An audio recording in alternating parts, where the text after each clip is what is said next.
OIC Organisation of Islamic cooperation.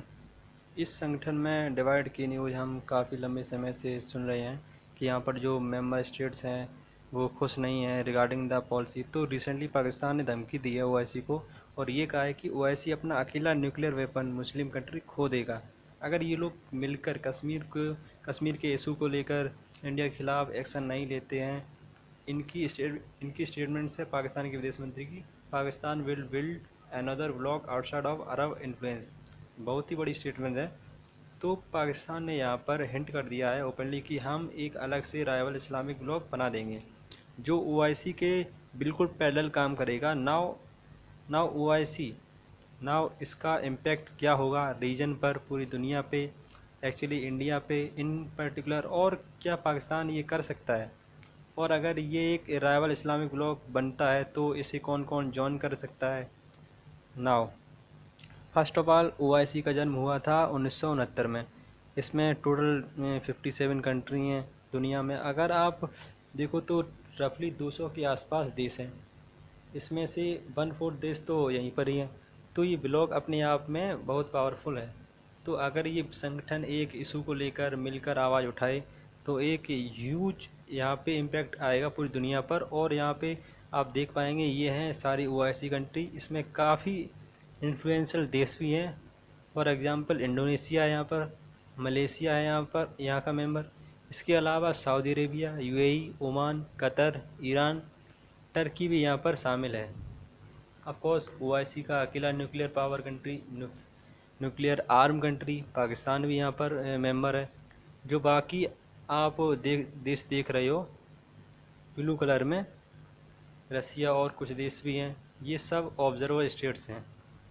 India भी कोशिश कर रहा है बहुत ही लंबे समय से कि ओआईसी का वो एक ऑब्जर्वर मेंबर बने, मगर पाकिस्तान हमेशा इंडिया की एंट्री यहाँ पर ब्लॉक कर देता है। अब ओआईसी यहाँ पर करता क्या है, इनका जो वजूद है इसका रीज़न क्या है, ये ओपनली कहते हैं हम कलेक्टिव वॉइस हैं मुस्लिम वर्ल्ड की, मुस्लिम के हितों की हम बात करेंगे और साथ ही साथ इंटरनेशनल पीस और हारमनी को भी बढ़ावा देंगे। अब वैसे तो देखो ये जो ग्रुप हैं प्राइमरली फोकस करता था ऑन जियोपॉलिटिकल इशू पर, मगर रिसेंटली इनका जो स्पेयर है ये साइंस एंड टेक्नोलॉजी पर भी फैला है।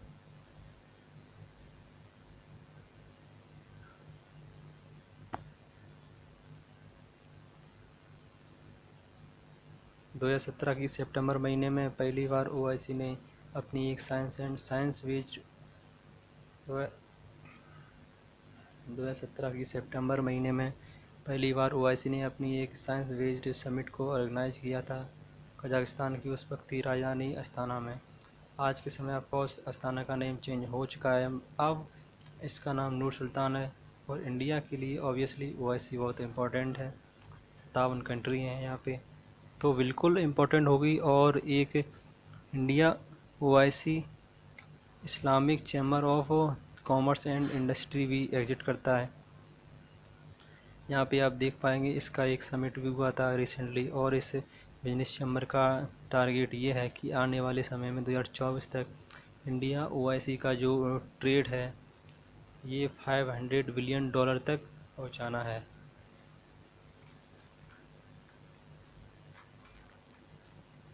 अगर ये हो गया तो ये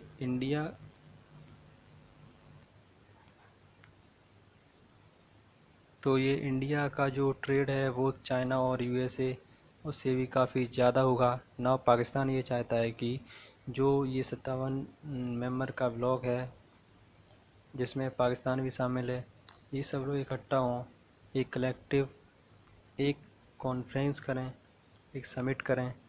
इवन चाहे यहाँ पे सारे देशों के विदेश मंत्री हैं वो ही इकट्ठा हों, मगर एक प्रॉपर मीटिंग हो कश्मीर के इशू को लेकर और इंडिया के खिलाफ कुछ कड़े कदम ये उठाएं। अब कड़े कदम किस टाइप के कि पाकिस्तान ने रिसेंटली काफ़ी स्टेप लेने की कोशिश करी। फॉर एग्ज़ाम्पल इन्होंने जो एयर स्पेस है इंडिया के लिए ये ब्लॉक कर दिया था। जो ट्रेड है इंडिया के साथ ये अभी भी सस्पेंडेड है। और भी वेरियस तरीके से इंडिया के साथ इनके रिलेशंस हैं, ये तोड़ने की कोशिश करी। तो सिमिलर टाइप का एक्शन ये चाहते हैं कि ओआईसी भी ले, ताकि इंडिया ने जो आर्टिकल 370 रिवोक किया है ये वापस रिस्टेट कर दें। ये पाकिस्तान का मेन मोटिव है।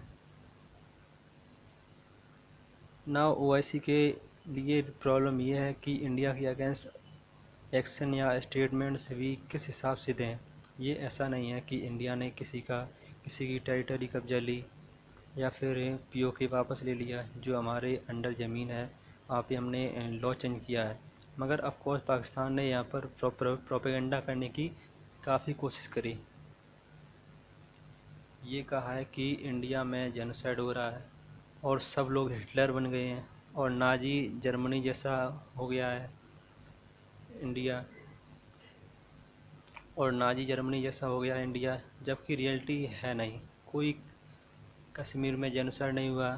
हाँ, वहाँ पर कुछ रिस्ट्रिक्शन हैं ऑन इंटरनेट, और कुछ रिस्ट्रिक्शन हैं प्राइमरली क्योंकि लोगों की जो सेफ्टी है वो काफ़ी इम्पोर्टेंट है। तो ओआईसी भी ये बात जानता है कि उनको भी पता है कि इस इशू को लेकर इंडिया की उस लेवल पर आलोचना कर नहीं सकते जिस लेवल की आलोचना पाकिस्तान करना चाहता है।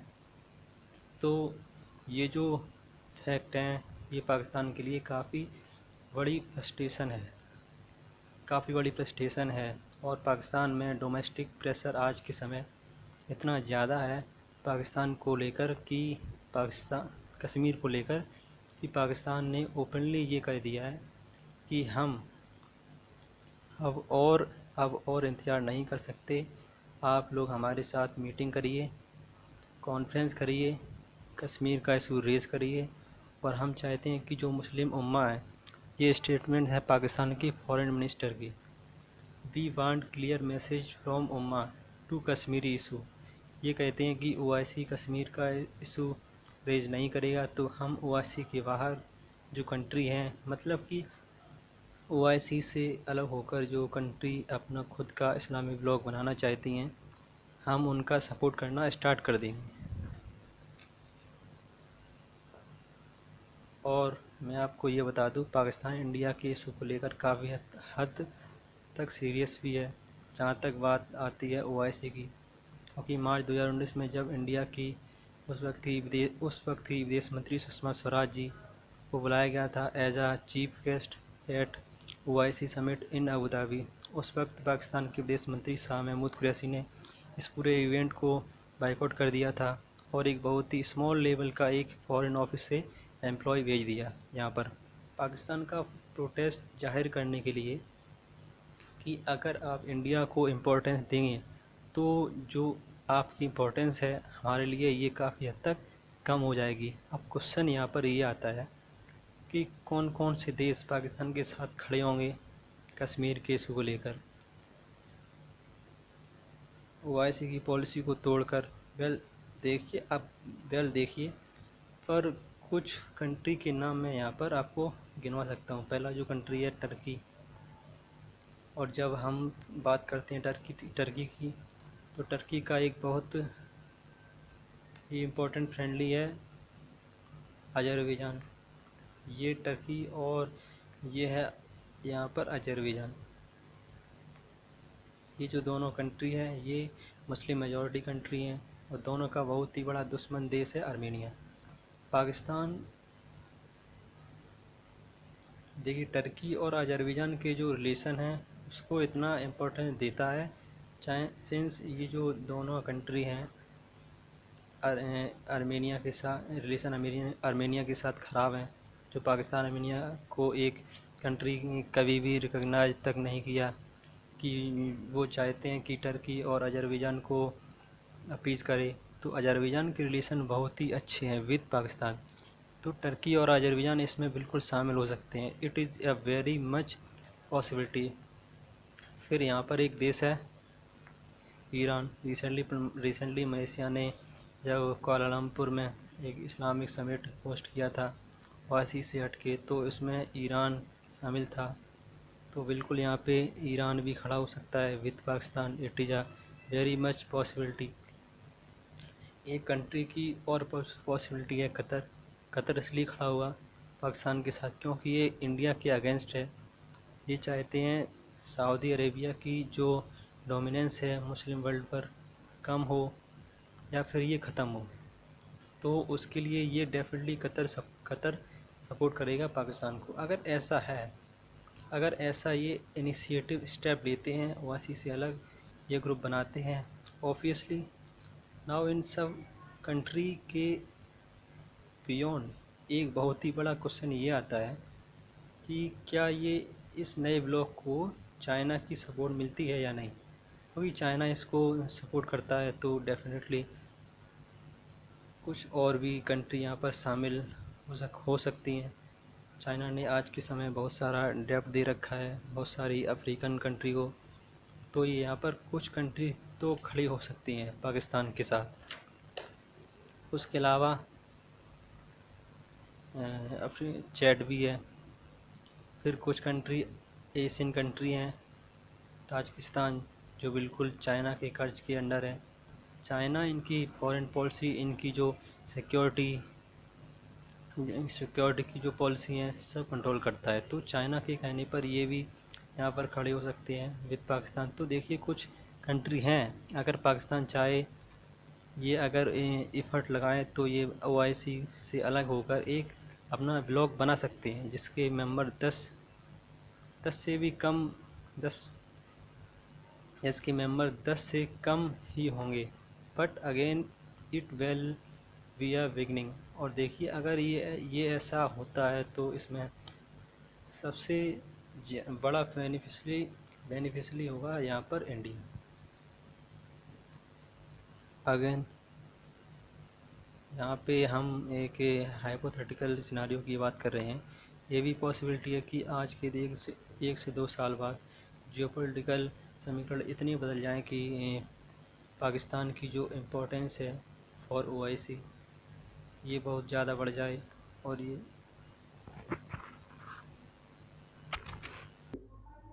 ये बिल्कुल कश्मीर को लेकर स्टेटमेंट देना स्टार्ट कर दें। मगर अभी के लिए जो ट्रेजेक्टरी चल रही है उसके हिसाब से हम बात करें तो it is very much possible कि ओआईसी से अलग होकर कुछ कंट्रीज़ मिलकर एक नया इस्लामिक ब्लॉक बना सकती हैं।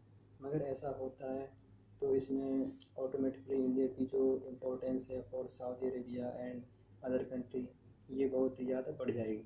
और इमीडिएटली आप देखो कि इंडिया बहुत ही डीप लेवल पर स्ट्रेटजिक पार्टनर साइन कर लेगा with UAE, Saudi Arabia and other country of the OIC for the time being.